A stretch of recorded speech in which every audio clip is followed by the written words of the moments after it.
everyone, it's March 10th, and that means that if today's your birthday, you share it with serial killer Doug Clark, who along with his accomplice Carol Bundy was known as one of the Sunset Strip killers. The pair killed at least 6 victims in the summer of 1980, and that is him right up there.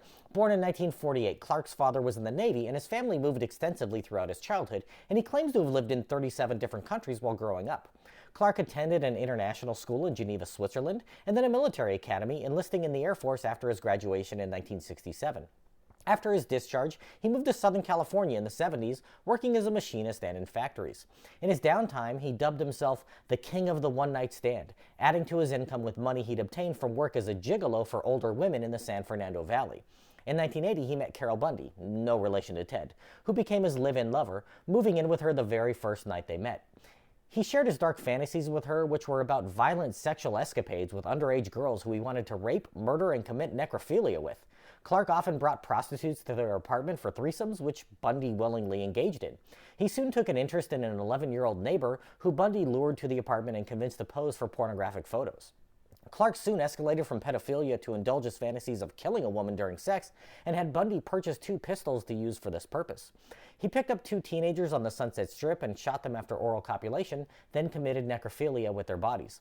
Bundy called the police but was vague about what she knew, and 12 days later, Clark killed 2 prostitutes, decapitating one before dumping the bodies. He put the head in their refrigerator and surprised her with it.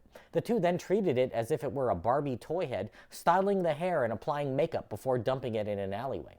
Clark made some bizarre, obscene, threatening phone calls to women where he pretended to be a police officer while achieving sexual satisfaction during the calls.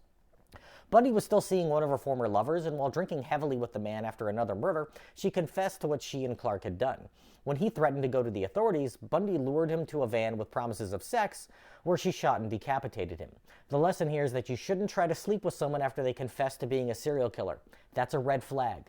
Unable to deal with the guilt of killing her lover, she told coworkers who called the police so she could turn herself in, and Clark was apprehended after her confession.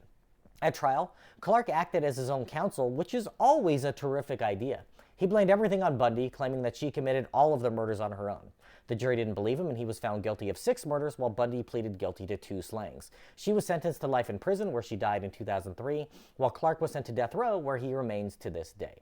If this is your birthday, I hope you have a great day. Leave me a comment so I can wish you a happy birthday. If you know someone whose birthday it is today, send them this video so I can find out all about their birthday twin. And to Doug Clark, I say, happy birthday, you bastard.